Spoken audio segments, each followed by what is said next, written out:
Welcome back sa Miss Layla Stories. Ngunit bago tayo mag-umpisa, wag sanang kalimutan na pindutin ang subscribe at i-like ang video. Salamat.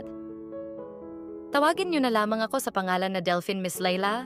Isa akong OFW dito sa Middle East at nasa 5 taon na ako dito na nagtatrabaho. Pipe fitter pala ang trabaho ko dito sa isang malaking company at medyo maayos naman ang sweldo, kaya ako tumagal dito. Nag-umpisa ang kwento ko, Miss Layla, noong bago pa lamang ako dito. Mahigit 1 taon pa lamang ako dito noon, dumating si Edwin na naging kumpare ko kalaunan.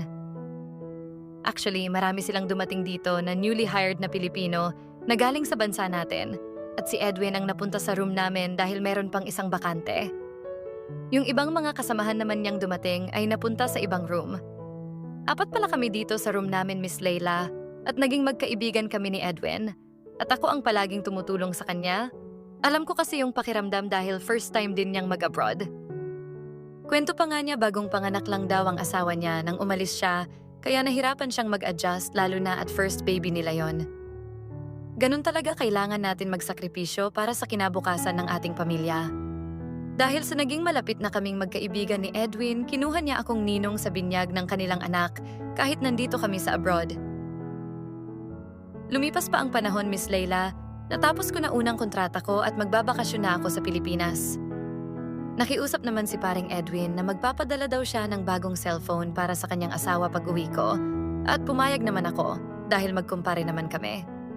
Sabi ko nga dagdagan pa niya yung ipapadala niya dahil may space pa naman yung bagahe ko at dinagdagan niya ng mga damit ng kanilang anak at chocolates.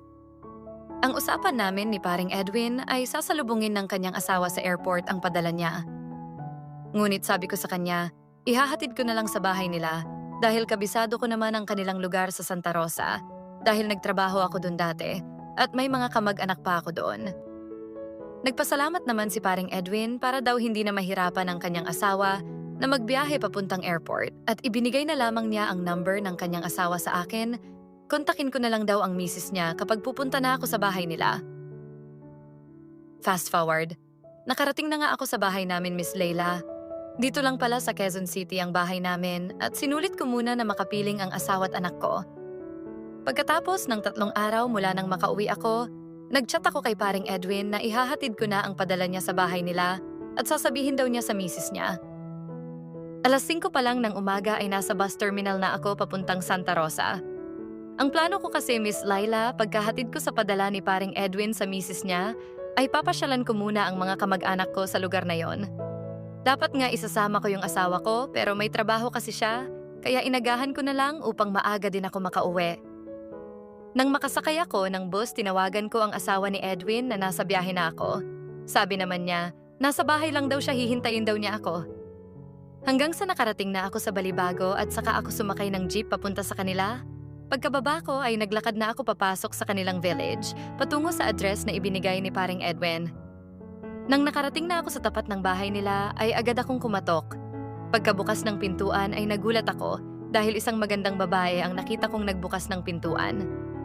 Nag-alangan nga ako kasi akala ko ibang bahay ang napuntahan ko, ngunit naisip ko hindi ako pwedeng magkamali dahil kabisado ko ang lugar na ito. Hanggang sa nagsalita yung babae.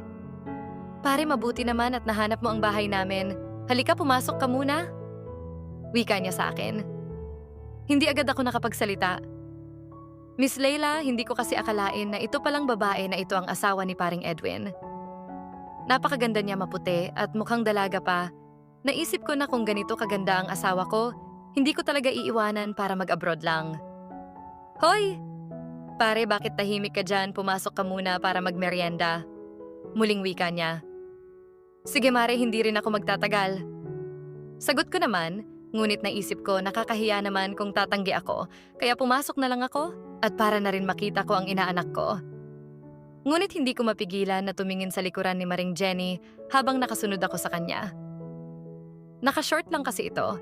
Naisip ko na ang swerte naman ni paring Edwin sa asawa niya. Ang ganda kasi at hindi ko maiwasan na humanga kay Maring Jenny. Nang narating namin ang salas nila ay umupo muna ako at nagtungo naman si Maring Jenny sa kusina upang kumuha ng merienda. Pasimple na lang akong tumitingin sa likuran nito at napapailing na lamang ako. Hindi tuloy maiwasan na magwala si junior ko dahil sa alindog ni Jenny. Pagbalik niya ay dala na niya ang merienda at nagsalo kami habang nagkwentuhan. Nang tanungin ko kung nasaan ang anak nila, ay sabi niya nasa kwarto daw ito na natutulog. Dadalawa lang daw silang mag-ina sa bahay nila ngayon dahil umuwi daw ang mama niya sa probinsya upang dumalo sa reunion. Napasarap na ang usapan namin ni Jenny hanggang sa narinig kong umiyak ang baby nila, nagising na pala ito. Kaagad tumayo si Jenny upang puntahan sa kwarto nila at nang makalabas siya ay karga na niya ang anak nila. Natuwa naman ako, Miss Leila, nang makita ko ang baby nila. Napaka-cute kasi nito at nakangiti pa na nakatingin sa akin. Siguro ay iniisip niya na ako ang daddy niya. Kaagad kong kinarga ang bata dahil natutuwa talaga ako sa inaanak ko at inabot naman sa akin ni Jenny. Mabuti pa siguro pare dito ka naman ang halian, wika naman ni Jenny. Kargahin mo muna si baby at magluluto ako ng tanghalian natin. Dagdag pa niya. Napatango na lamang ako, Miss Leila, habang karga-karga ko ang inaanak ko at nagtungo na siya sa kusina upang magluto. Kami naman ni baby ay naiwan sa salas. Mahilig din kasi akong mag-alaga ng bata, lalo na itong inaanak ko. Napaka-cute kasi niya. Nakalimutan ko na nga na dadalaw pala ako sa mga kamag-anak ko sa lugar na ito. Kaya sabi ko na lang sa sarili ko, babalik na lang ako sa mga susunod na araw upang dalawin sila. Dumaan pa ang oras, nasa salas pa rin kami ni baby hanggang sa lumabas si Jenny mula sa kusina at nakaluto na daw siya, sabi niya. Kargahin ko lang daw muna si baby at maliligo lang daw siya saglit bago kami kakain, magtatanghali na rin kasi. Maya-maya pa ay lumabas na siya at bagong paligo. Hindi ko talaga siya maiwasang tignan dahil sa suot niya at amoy na amoy ko ang kanyang halimuyak. Lumapit siya sa akin upang kargahin si baby, ngunit bago pa niya mahawakan ng bata ay sumuka ito at natapunan ng damit at pantalon ko. Naku, pasensya na pare. Akin na yung mic, suot mo, lalabhan ko na lang, matutuyo yan agad, may dryer kami dito. Wika ni Jenny na natatawa. Okay mare. Sagot ko naman at nagtawanan na lang kami dahil sa nangyari. Binigyan niya ako ng tuwalya at pumasok ako sa banyo upang magpalit. Sumunod naman siya sa akin upang iabot ang pamalit kong damit at short. Ngunit nang lalabas na sana ako sa banyo upang abutin sa kanya ang pamalit ko na damit, ay hindi ko napansin ang step sa may pintuan ng banyo at natalisod ako dahilan ng pagkawala ko sa balanse. Sakto naman na nasa tapat lang ng pintuan ng banyo si Jenny, Miss Leila. Napahawak ako sa kanya at parehas kaming natumba. Niyakap ko siya at iniwas ko ang katawan niya upang hindi siya ang mapunta sa ilalim. Pagbagsak naming dalawa sa sahid ay napaibabaw siya sa akin at nakayakap pa rin ako sa kanya.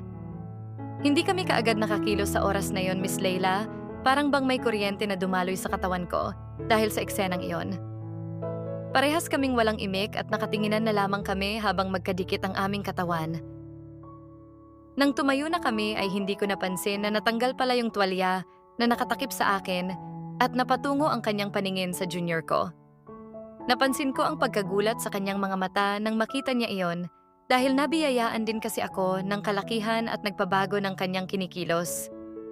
Sa oras na iyon, Miss Leila, iba na ang takbo ng isipan ko hanggang sa muli akong lumapit sa kanya.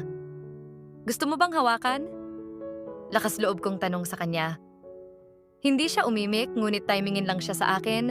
Hindi man niya masabi, ngunit nakikita ko sa kanyang mga mata ang kanyang kagustuhan. Kinuha ko ang kamay niya at pinahawak ko sa galit na galit kong junior. Ramdam na ramdam ko ang lambot ng kanyang kamay at nawala na ako sa aking sarili, hanggang sa dahan-dahan na niya itong paglaruan. Hindi ko alam, ngunit dahil na rin siguro sa tagal ng kanyang pangungulila, kaya niya nagawa iyon. Dahil doon, alam ko na talagang may mangyayari sa aming dalawa, kaya binuhat ko na siya patungo sa kanilang kwarto. Hindi ko lubos akalain na mangyayari ito, Miss Leila, dahil lamang sa paghatid ko ng pasalubong ng kumpare ko ay makaka-jackpot ako. Nang makarating na kami sa kwarto nila ay ibinaba ko siya sa kama. Nung una ay nagdadalawang isip pa siya kung itutuloy namin. Siguro ay iniisip niya na magkakasala siya kay paring Edwin, ngunit dahil sa kagustuhan ko ay bumigay din siya at wala siyang nagawa. Dahan-dahan lang baka magising si baby. Sambit na lamang niya. Doon ay wala na akong sinayang panaoras. Ako na ang nagtanggal sa mga nakatakip sa kanya at nag-umpisa na akong... Nangyari ang hindi dapat nangyari sa amin ni Jenny, ipinaranas ko sa kanya ang hindi pa niya nararanasan kay paring Edwin na halos mawala siya sa katinuan. Nang matapos na kami ay nakiusap siya na wag ko itong sasabihin kay paring Edwin. At oo naman sagot ko sa kanya, pero isang kondisyon basta ulitin namin ito at pumayag naman siya. Hindi na ako umuwi sa araw na yon, Miss Leila, at paulit-ulit naming ginawa iyon nang magdamag na halos hindi mabilang. Sa ngayon ay nakabalik na ako dito sa abroad at magkasama ulit kami ni paring Edwin. Wala siyang kaalam-alam sa nangyari sa amin ni Jenny. Anong aral ang mapupulot sa kwento ko? Sa mga kagaya kong OFW, dapat hindi ang asawa ninyo ang sasalubong sa mga padala ninyo dahil hindi ninyo alam ang takbo ng isip ng kaibigan ninyo, lalo na kung maganda pa ang asawa ninyo. Hindi malayong pag-iinteresan nito. Sana ay may napulot kayong aral sa kwento na ito. Huwag sanang kalimutan na pindutin ang subscribe at i-like ang video. Abangan ang mga susunod pang mga kwento na kagaya nito. Maraming salamat sa panonood.